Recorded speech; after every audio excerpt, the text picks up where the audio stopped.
Cuando pasas por una ruptura, la mayoría de la gente, con su mejor intención, pues te dice cosas como, bueno, pues corta todo el contacto de golpe y ya verás cómo lo vas a superar mucho más rápido.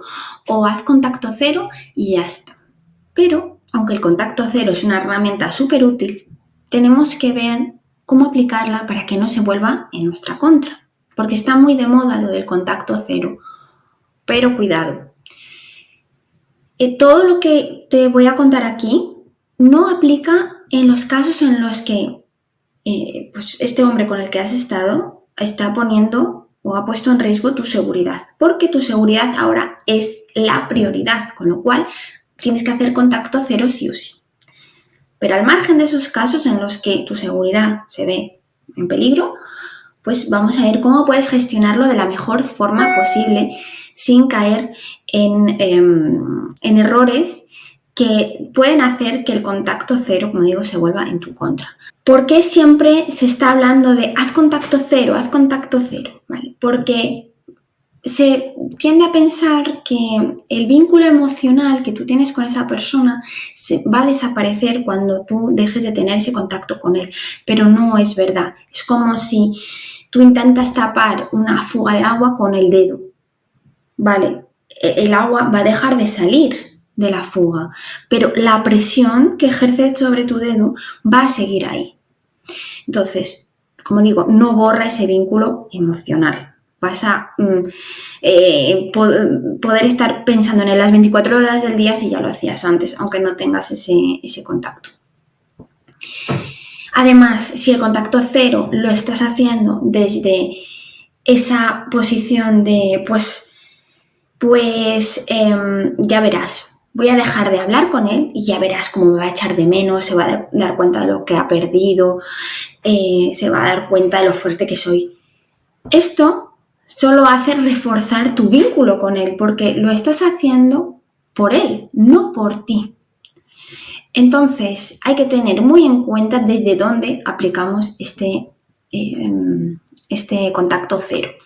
Entonces, aquí te pongo un ejemplo que creo que es interesante y es que tú te imaginas, ¿no?, que acabas de terminar con una persona y cortas absolutamente toda la comunicación. Tú bloqueas su número de teléfono, eliminas sus fotos, lo quitas de todas las redes sociales, ¿vale? Pero cada vez que suena tu móvil, estás ahí como con una sensación de...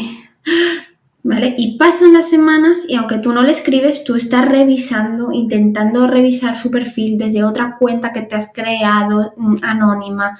Te obsesionas con cada pequeña señal de él en tu vida. ¿Eso es que realmente has cortado el contacto con él o lo has cambiado para que ese contacto sea de otra forma? La realidad es que es de otra forma porque el contacto cero no es un interruptor de la luz que tú haces así ¡ting! Y lo apagas, sino que es un proceso mental y emocional. Y al final, este proceso tiene que estar bien planteado para que funcione de verdad. Porque no puedes aplicar el contacto cero muchas veces. Dices, solo de pensarlo es como que te empieza a picar todo el cuerpo y te ves incapaz. Aquí entra en juego un factor importante que es la dependencia emocional. Y pues se basa en cómo está configurada la relación que tú pues tenías con él y la relación que tú tienes contigo misma, que esta es una parte fundamental que muchas veces se olvida, pero que es clave en la dependencia emocional. Entonces, ¿qué es realmente la dependencia emocional? Aquí te dejo un listado, no hace falta que apuntes. Si te sientes en la necesidad de tenerlo claro, lo puedes leer aquí abajo, pero a mí me gusta contártelo. Es una persona que dentro de una relación siente que necesita a la otra para estar bien. Entonces, las señales son, sientes que sin esa persona no puedes ser feliz. Te preocupas constantemente por lo que piensa de ti. Toleras situaciones que te hacen daño por miedo a perderle. Buscas su validación constantemente. No puedes disfrutar de tu vida si él no está presente. Y te obsesionas con cada señal de su comportamiento. Si te identificas con estos puntos, pues aplicar el contacto cero de repente, sin trabajar todo lo que hay detrás, te puede hacer mucho daño, mucho más daño del beneficio que puede tener a largo plazo. Entonces es como intentar dejar de fumar de la noche a la mañana sin entender por qué fumas y sin aprender nuevas formas de gestionar esa ansiedad que te va a provocar. Entonces, en vez de imponer un contacto cero forzado, lo importante es que te puedas fortalecer internamente para que después el contacto cero sea una consecuencia natural y no sea una lucha constante. Entonces, ¿cómo puedes aplicarlo? ¿Cómo puedes aplicar este contacto cero sin que te destroce? Bueno, lo primero, no lo hagas en piloto automático. Es decir, si lo haces porque otras personas te lo están recomendando, sí, porque lo estás escuchando en todas partes, pregúntate primero, ¿qué me está atando a él? Probablemente respondas algo como, pues es que lo necesito, es que no puedo vivir sin él no soy feliz. Vale, está hablando la dependencia emocional. Después de decir alguna cosa de estas o similares, quiero que vayas más allá. Estás pendiente de que él te elija.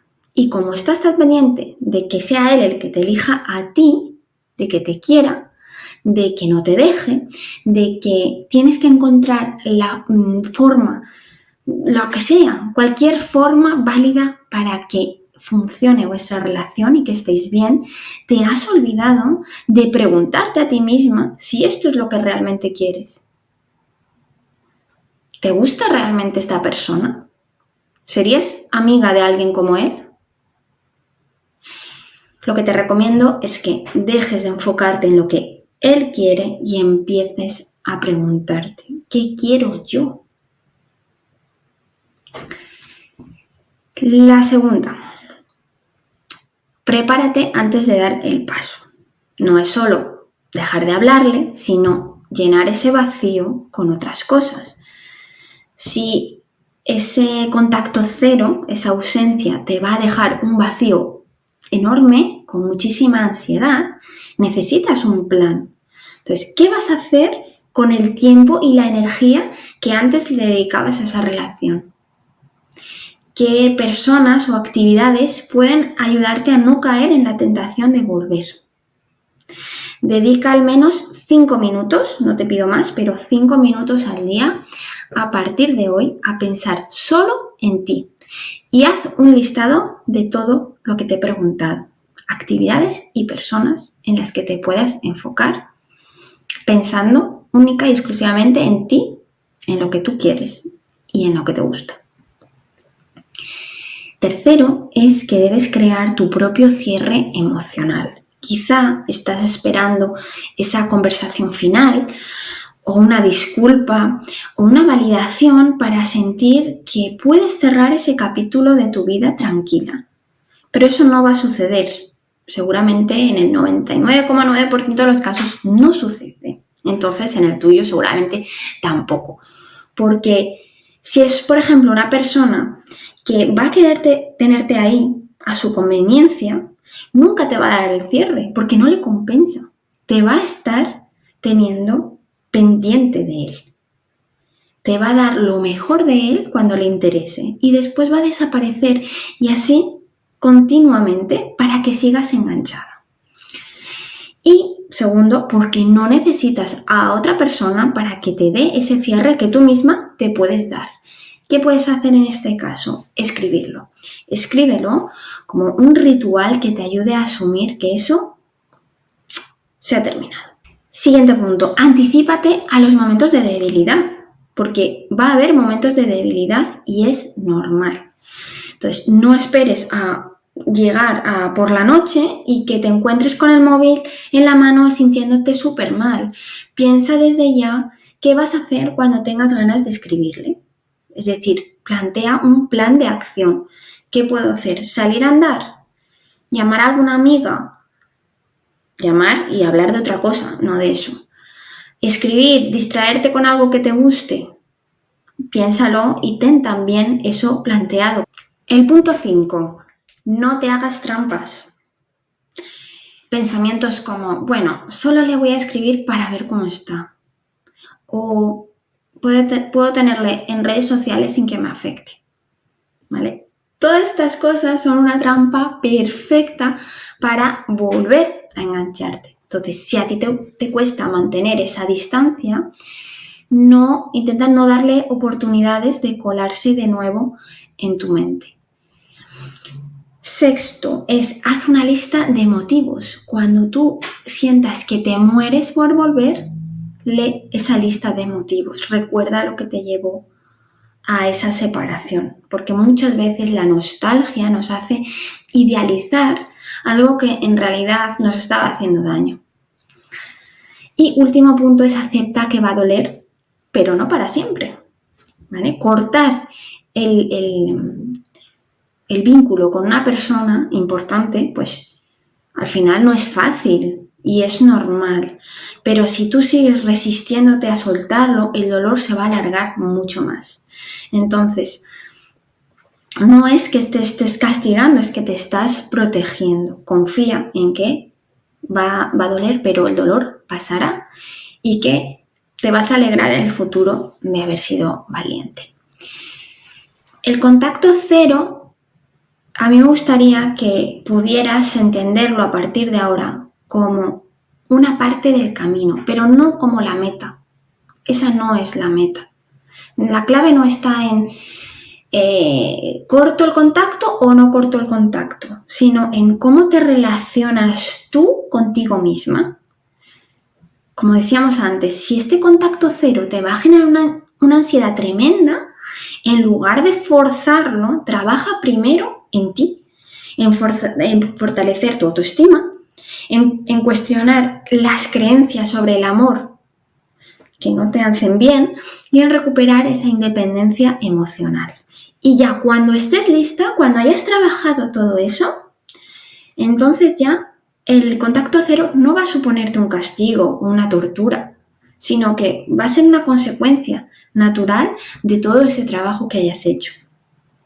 Porque al final la verdadera libertad no está en eliminar a alguien de tu vida, sino en dejar de sentir que lo necesitas. Y ya sé que es muy fácil decirlo. Me vas a decir, Patri, sí, que muy bien, estupendo todo lo que me cuentas, pero es que, no puedo. Es súper difícil ponerlo en práctica. Y lo sé, porque de verdad desengancharse de una relación de dependencia emocional es muy difícil. No es imposible, pero hay que trabajarlo. Es un proceso que conlleva trabajo tanto de la persona que te acompañe como de ti misma. De ti misma. Puedes pedir a alguien que te acompañe en el camino, que te ayude, que te dé la mano, que te guíe. Pero tú tienes que estar dispuesta a recorrer ese camino. Así que te animo a que elijas a una persona con la que conectes y que empieces desde ya a trabajar en ti misma, en esa independencia emocional, en ese fortalecimiento de tu autoestima y que puedas aplicar el contacto cero desde la seguridad, desde la calma y sabiendo que es lo mejor para ti y pudiendo así cerrar ese capítulo de tu vida que ahora mismo te está doliendo mucho. Un besín fuerte.